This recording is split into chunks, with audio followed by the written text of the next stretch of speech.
threaten Indian journalists in Kashmir. This is another sign of desperation. Messages being put out, social media propaganda, which now CNN News 18 has access.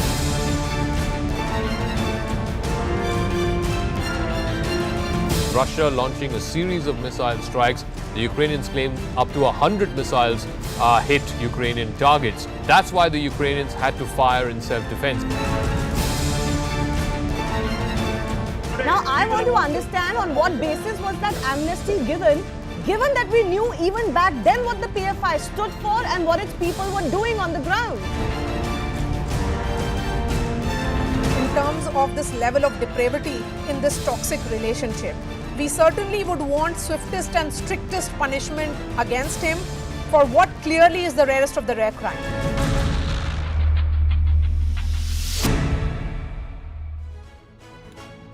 Good evening, hello and welcome to this special broadcast. I'm Anusha Soni. Well, today we talk about the murder case of Shraddha, but from a very different angle. The gruesome death and murder of Shraddha Walker has raised many questions.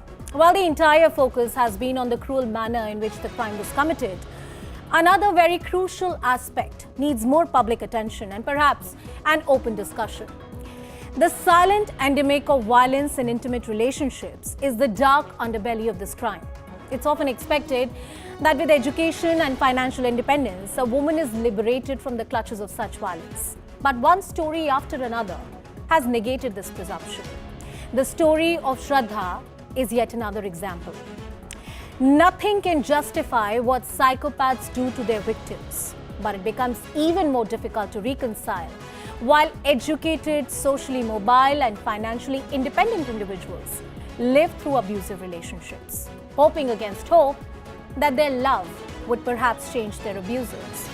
While it's very easy to say walk away at the first instance of abuse, but most of us know through our friends, family or through their own experiences that it's not so easy. And sometimes the victims find it impossible, stuck in the vicious cycle of abuse. After all, the fairy tales and stories of happily ever after never prepared us to deal with emotional and physical abuse in intimate relationships. I reiterate, the story of Shraddha is not about Aaftab and how he chopped her into pieces. The story of Shraddha is of a bright, young, beautiful woman who fell victim to an abusive relationship. It's no surprise that she filed a complaint and then withdrew it, like thousands of other women who backtracked after filing initial complaint. Tonight, we talk not just about the investigation so far, but also the vicious cycle of abuse that women fatally fall victim to many times. First up, a special report about the investigation so far.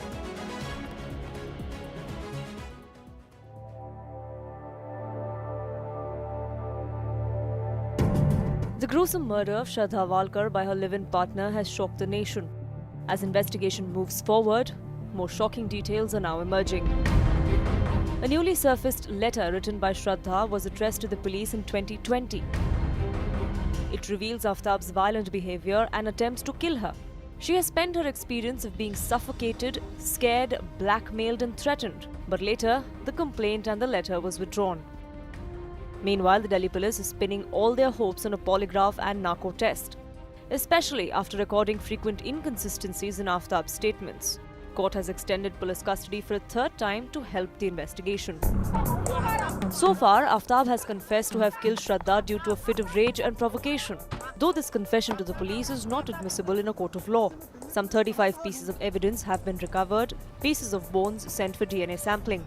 The police has recorded statements of Aaftab's parents, Shraddha's doctors, parents, friends and colleagues. While time is running out for the police to build an airtight case, it has sparked discussions on the nature of intimate partner violence and how they can be avoided. Most of these conversations revolve around one piece of advice to the victims: walk out. But is it really that easy to walk out from an abusive relationship? Well, there's also a letter that Shraddha had written to the police authorities back in 2020 that has come to light. In this letter, Shraddha talks about the kind of abuse she was facing and what exactly is it that Aaftab was doing to her. And some of it is actually so surprising, as if she knew what was about to happen to her. In this letter, she goes on to say that he's tried to kill me by suffocating me. We are quoting from that letter that has come to light. Aaftab scares and blackmails me. The abuse was systemic. It was happening for a long period of time. It was not a one-off incident. He'll kill me, cut me into pieces and throw me away as if she knew what was to happen to her. It's been 6 months since he's been beating me. She points out that the abuse has been a long-term abuse that she's facing in this relationship. She also says that the parents of Aaftab were aware about what he was doing to her. And any physical damage should be considered coming from him. She has given this unequivocal announcement of sort that anything wrong that is to happen to her, Aaftab is to be held accountable. Well, this story of Shraddha does raise a lot of questions about the manner in which abuse is present in intimate relationships. The level of education or financial well-off has not been able to address this social issue. Is abuse the red flag in the relationship? Do you know somebody who's facing it, or you yourself are somebody who's dealing with an issue like this? Call us live. Our lines are open. You can tell us what you've been facing, what the issue is and how it has been affecting you. Today's show is about the stories that we want to hear from you. 0120-434-1895. Now let's tell you a little bit more about domestic violence. One wonders that if Shraddha had filed in a complaint, why is it that she took back that complaint? Why is it that she didn't pursue the complaint if she was facing violence for about 6 months and this was not just one-off incident that had happened? She was fearing for her life. These numbers will tell you about the number of crimes, the year-wise crimes which are being reported. Look at the sharp increase in the reporting of cruelty, dowry cases and also domestic violence. They have steep, year-wise they've gone up. And in most of these cases, now the key question is that, okay, these cases are reported. What is the conviction rate that we're looking at? The NCRB data will tell you that if you look at the conviction rate in cases like this, it is very, very abysmal. It is very low. And in fact, the pendency in cases like this is very high. So while the reporting of crime is good, in my understanding, if the number of instances which are being reported actually is going up, it means more and more victims are coming forward and reporting the crime. But that being said, let's move to another bit. Let's move to another plate and talk about the conviction of how conviction rates have been. If you look at the conviction rate, it is very low. The pendency is actually about 90% and more than 90% if you talk about it. That's the key question we ask, that why is it that victims are not able to evade the cycle, the vicious cycle of abuse? This is not about blaming the victims. This is about addressing one issue that most people would be shy of addressing. This is about understanding the psyche of victimhood. This is about understanding women who are facing it. And what is it that as a society that we can do to help these women come out of these cycles?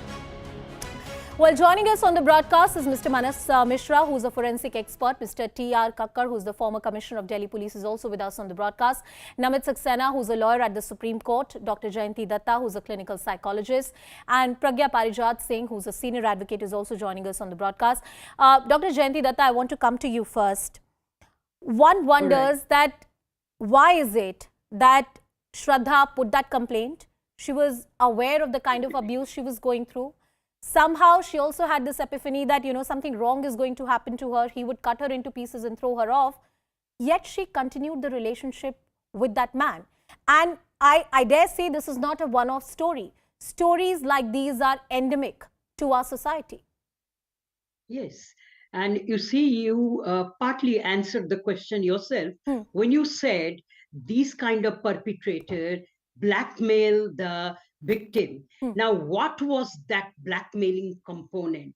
You see, because of this blackmailing, what I learned from the media, that she didn't have her mother. She had only one brother and father. Now, was it the fear that if she tried to move away, probably the cruelty will be, addressed towards the brother or the father? Now, one component, what I heard from the media again, that somewhere he had said, if you try to move out from my flat, then I will commit suicide and I'll blame your parents for it. Now, these kind of things, somewhere there is a conflict. and you feel it. Sometimes it is termed as, post-traumatic relation disorder. Like we know PTSD, post-traumatic stress disorder. This is post-traumatic relation disorder. Every time you have this conflict, the person gives you some scope that maybe there is a window. He might rectify, he might spare you, he might stop it. Now the unfortunate thing is with this girl, whenever she tried to move out or seek help, nobody could give her that concrete support, that all right, now when she went to the neighbor said, come, let's go to the police. But why didn't she complain to the police? Now once she complained, she withdrew the FIR because somebody must have given the assurance. See, even the parents of this perpetrator were also hand in gloves with the boy. They said, nahi, nahi, nahi, wo nahi karega, withdraw kar lo. You withdraw the complaint. So she was repeatedly cornered. You feel insecure. Your self-esteem is thwarted. Your confidence is butchered. And then you have nobody to support. My question is, now when the police receives an injured person who is hospitalized because of this kind of violence, even if she, because of fear or whatever conflict, she withdraws her complaint formally from the police. Why the police is not vigilant about it? How many Shraddhas we will sacrifice? We had Nirbhaya. We are hearing about other cases also. Every day, this will go on increasing because you will find some I think there are some technicalities that lie in the way.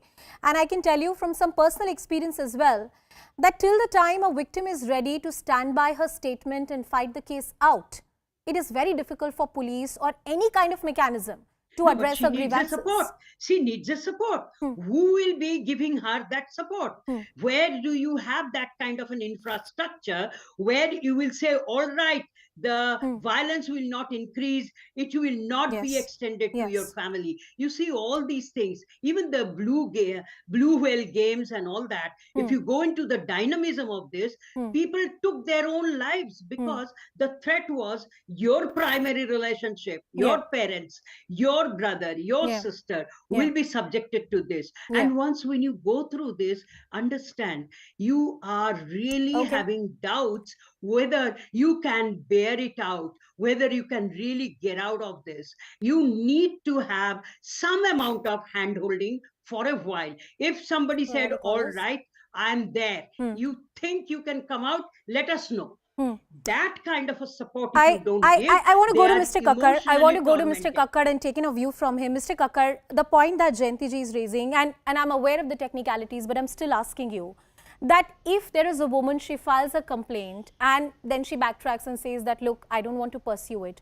Is there still something that law can do? Because women lack these kind of mechanisms, support mechanism that they actually need.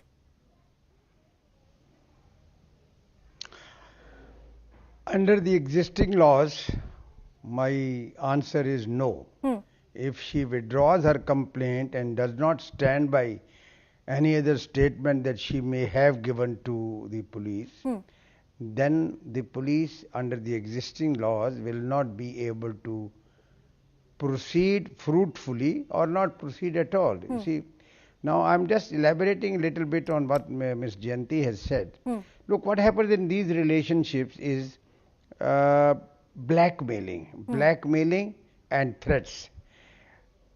Blackmailing, the mildest blackmail is that I will expose you, the compromising photographs, the video extra, I'll put it on the YouTube or I'll make it public. That is one. The other, in this Shraddha's case, he has told her once or twice that I will chop you to pieces, I will throttle you or things like that. Now this is a very serious matter because she should have immediately. I'm not blaming Shraddha. No, I understand, sir. Nobody is blaming Shraddha here. If she had walked out, if she had walked out, is blaming Shraddha. Yes, sir. Please go ahead. If she had walked out, things would have been at the most. What would have happened? The parents would have scolded her, but the parents are parents. They would have taken her under their shelter once again. Now that is all that is there. But as your question is there a scope if the complaint is withdrawn? Well, there is no scope because there is no need to pursue it. ultimately we know the fate of it. You need a complainant to pursue a crime in this nature. Mr. Kakkar, I also want to bring in some callers. Kalpana Ravi from Mumbai is calling us. Kalpana ji, tell us what you want to say. What's your story? I really don't know what to say as a woman because you see this in every specter of society, whether it's an educated woman or it's a woman who's your maid or anybody whom you know in your family, friends who live in abusive relationships. I think it is us, the middle class, which are hesitant to go over to the cops or take action. The maid would walk in or throw the husband out of the house. And I really hoped that Shraddha's friends stood by her and complained and took her to the cops or even suggested to the cops that there is something wrong in this relationship. And I really hope that our parents had, the friends had spoken to our parents and got this sorted out. And my only thing is women, wake up, smell the coffee, do not live in abusive relationships. If it's not working out, walk out. Please walk out with your head held high instead of being chopped into pieces like this. Thank you so much. Kalpana ji, thank you for making that statement out loud. We need to say it more often. There's a sense of shame associated whenever it's about intimate partner violence. We don't want to talk about it. All of us are scared that we'll end up blaming the victim. Nobody is blaming the victim. But till we actually talk about it and the reasons why victims are not able to come forward, how will we address this problem? Ashok Pandit from Pune is also calling us. Ashok ji, tell us what you think. Yeah, I got a couple of questions. Sure. Basically to the media who has been covering it in detail over the past few days, why doesn't anybody question the investigating authorities as to who are the cops to whom Shraddha wrote that letter? Why didn't any of her close friends who keep crying on the TV in her memory ever think of going to police themselves and doing that? Nobody seems to be doing anything. Everybody seems to be waking up now. The cops are investigating. They find a letter written by her to cops years back. And no action is taken. Ashok ji, I totally understand the position and sensitivity you're coming from. But let me break this to you. This is a lone battle. If you're in a abusive relationship, the least that you have to do is pursue the complaint that you've filed. And it's only after that the police, your friends and social network and support can help you. But of course, we know the complex web in which women operate. Namit, I'm coming to you. The fact that Shraddha filed that complaint and then withdrew it is a story of thousands of other women who come forward and sometimes report domestic violence. I ask this to you simply. Why don't we pursue those cases? See, there can be multiple reasons as to, why don't they pursue. See, one can be a genuine settlement within the parties. There can be genuine misunderstandings within the parties. And they can, say that we don't want to pursue it and we want to withdraw it is one. Second, a lot of times it is under coercion of the accused, because if the police fails to take timely action. See, in this particular case, Shraddha's case, the police ought to have, because she's saying that he's beating me for past 6 months. He's tried to, he has tried to kill me. This is something which is very serious because this is a directly attempt to murder. And Lalita Kumari says that in such cases, the ingredients, cognizable offences are fulfilled. You have to mandatorily register an FIR. Now, the police fails to timely take an action. At times the complainant feels, why should I do this? There is no point of doing it. Society also sometimes pressurizes her. What is this? They are not going to achieve anything out of it. This is only going to, burden yourself with this. So, she succumbs to the pressure and withdraws it. And, multiple times what also happens is that, there can be a fake case where the complainant withdraws. But in my experience, personally speaking, the most considerable reason as to why, complainants don't pursue their complaints is because they say that there is no end to it. The state, through police or investigating agencies, the IOs, intentionally keep calling them, ki, Madam ji, please come, tell us what is there repeatedly. They get harassed. So the process becomes the punishment, is what you're saying. And this is for the victim. Understand how criminal law functions. Criminal law is a service by the state to the citizens. Now, if the state, through investigating agencies, fails to timely take action, this is bound to happen. Where will the Pragya, I take that point to you.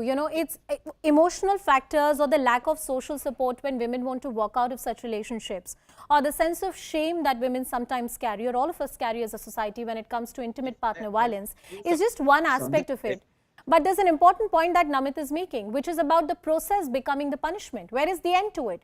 Any criminal trial has a gestation period of 5 to 7 years. That amount of time and energy, often women are very scared, who are already battered with the kind of violence that they have faced. I think I would absolutely reiterate as to the stand that my colleague Namiji has taken. It is very unfortunate, and it would not really be correct if we, blame any one particular entity, especially in this particular case.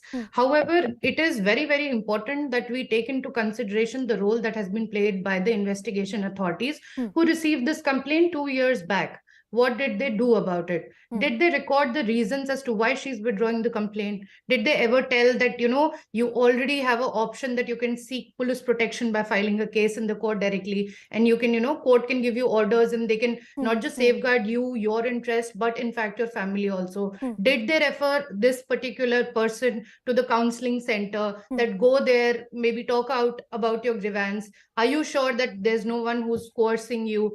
Usually what happens is, especially in whatever little bit experience that I have seen in my so-called stint as an advocate, that most of the times these police officials would call you and they would say, madam, आपकी तो शादी होने ही वाली है, क्या करेंगे अभी से लड़ाई झगड़ा करके, तो आप जो है अपनी complaint withdraw कर लीजिए. She has categorically written it in her complaint itself that even the parents of Aaftab used to visit over the weekends. So it means that the family was completely, they were not in oblivion. They categorically knew as to what was happening. So of course, the latch that has been shown by the police officials while taking into cognizance of this particular complaint, which clearly, suggests that there was an anticipation that she would be killed in a certain manner, and precisely how things have happened. It says, it speaks of volume, and I think these officials should be called and they should be interrogated properly. In fact, there are several landmark judgments which clearly says that in case if there's a local jurisdiction of a police official where they should have taken a cognizance, but due to their laxity, they're not doing it, 1 year imprisonment should be given to them. However, this is a particular case where she withdrew the withdrew her own complaint. See, as per law, as of now, we don't really have any law which can, say that you're right in pointing out, Pragya, that the police plays a very important role, keeping in mind the options that they can tell to the victim or the multiple avenues that can be provided to the victim to address her grievances. Before I go to Mr. Kakkar, Mr. Manas Mishra, I want to take in an overall view from you when it comes to the forensic evidence. Circumstantial evidence is the buzzword in the case. Of course, the narco and the polygraph tests are also happening. But from the evidentiary point of view, overall speaking, how important would this letter be which has come into light? And more importantly, the DNA reports or the other kind of medical evidence which is yet to come on record. It will take about a week or so for those reports to come out. If you can give us a broader perspective about the evidence and also this letter, the old complaint that has come forward. See, after going through this letter, what we have seen is that it's a serious thing, because first of all, there was a plan beforehand. Like in the letter also, Shraddha has written that the same thing has been what we actually witnessed 6 months ago. It actually happened 6 months ago, what was written in that letter. So first of all, once such a letter comes into the picture, it is very important. Forensically, you first of all need to find out whether the source is authentic. So maybe a handwriting comparison could have been made. And in this case, since it is 2 years back, somebody has written a letter, and if you notice the letter correctly, there are a few corrections being made. It is not a very smoothly written letter. It is written in haste. So that shows that the sense of restlessness in the victim's mind. Though I would say that she withdrew her complaint later on, but I would still say that there has to be some body, some parallel body, even if the victim is withdrawing her complaint. There has to be a parallel body who tries to help her out, reach out to her, and try to find out if there is anything wrong and if whatever she has written is actually true. And they should investigate it on a parallel level. Maybe because police cannot do anything, since the what complaint has Manas, been what you're withdrawn. pointing out is the But, lack of social welfare measures. I mean, if a victim goes to the police authorities and for some reason they withdraw the complaint, that happens so often in this country, there has to be some kind of social welfare measures that exist in terms of following up on the victim. Is she doing better? Now, Mr. Kakkad, I'm coming to you.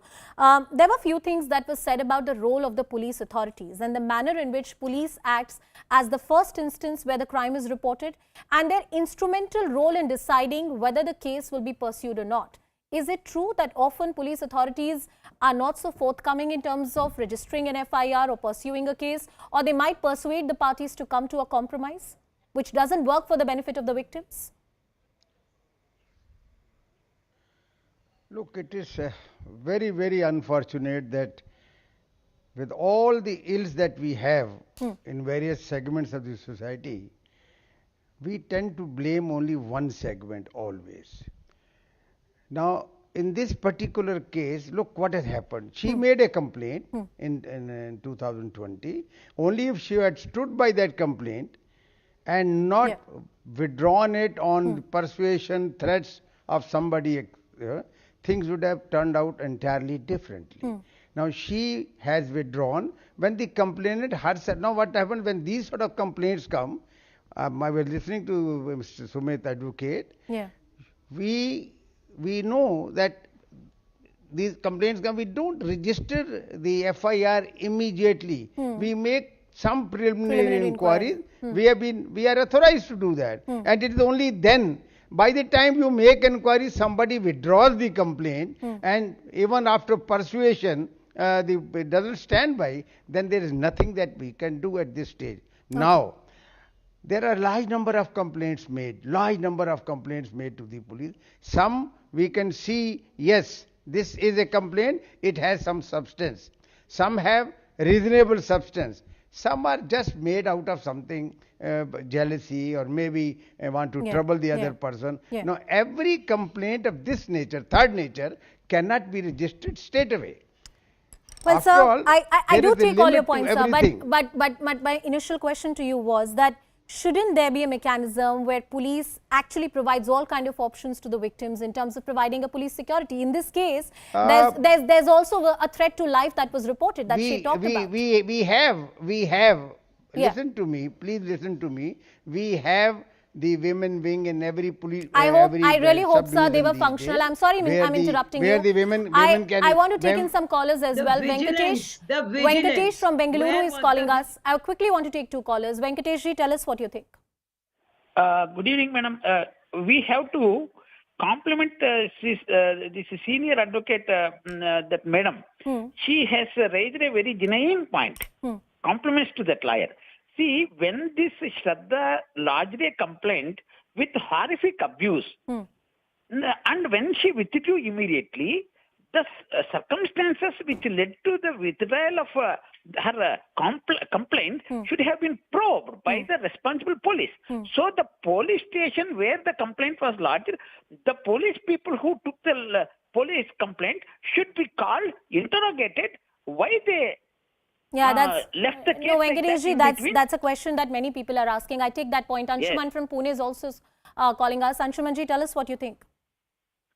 Yeah, good evening. Good evening. What I want to say is that this has been happening for quite some time, right? As per your news reports, I think it has been happening at least for a couple of years or something like that. Yeah. What I am amazed is that none of the neighbors, none of the people staying around, or none of her so-called friends actually went and filed a complaint, or forget a complaint. They didn't even talk to anybody else. If this was done at some point of time, maybe this girl's life would have been saved. Well, the harsh reality is that only she could have filed a complaint. I have last 1 minute. Nirmal from Delhi. Nirmal ji, tell us what you think. Good evening, ma'am. Good evening, ma'am. Ma'am, even if Shraddha had withdrawn the complaint, I would say that some lady police officer should have been in touch with Shraddha and kept on asking how her life was and if she was safe. This would have, I think, this would have put some kind of fear in Aaftab's mind that the police department is watching us. So probably he would have not dared to do what he has done eventually. I think police have failed here. Well, many say that the police authorities have failed to do their job. I thank all my guests who have joined us on the broadcast, Mr. Manas Mishra, Pragya, Namit Saxena, Dr. Jayanti Datta and Mr. T.R. Kakkar. Often the burden of heroism, of coming forward, putting your complaint and then pursuing it till the logical end is put on the victims. But till we have a social setup that supports victim to come forward and process in criminal law is not the punishment, how will we expect justice in cases like this? With that, it's a wrap from my side. Shivani Gupta joins you next.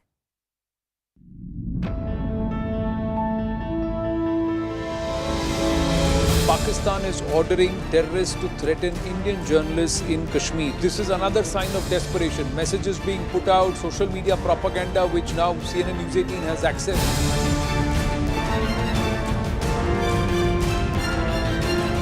Russia launching a series of missile strikes. The Ukrainians claim up to 100 missiles hit Ukrainian targets. That's why the Ukrainians had to fire in self-defense. Now, I want to understand on what basis was that amnesty given that we knew even back then what the PFI stood for and what its people were doing on the ground. In terms of this level of depravity in this toxic relationship, we certainly would want swiftest and strictest punishment against him for what clearly is the rarest of the rare crime.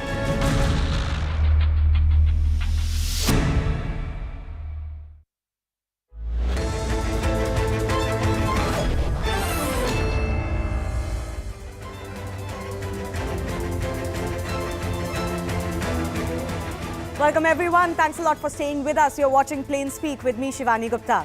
Another video of jailed Aam Aadmi Party Minister Satendra Jain getting VIP treatment has emerged. In the latest CCTV footage, Aam Aadmi Party Minister is seen consuming outside packed food inside his cell in Tihar Jail, whose administration comes under the Aam Aadmi Party Delhi government. Jain is getting delivery of fruits and salads, that too by a jail attendant. Mineral water, access to TV, an attendant, meeting personal visitors inside the cell. It is clear something is going horribly wrong as the minister from the Delhi cabinet stays inside Tihar Jail. While officials have been suspended, some have been transferred, others are facing a probe. The political question is, why does an honest minister from an honest party need to violate jail norms so blatantly and get VVIP treatment, especially when they claim to stand for the Aam Aadmi? Will a commoner get this treatment inside jail? Is Jain not getting this treatment because he continues to be a minister?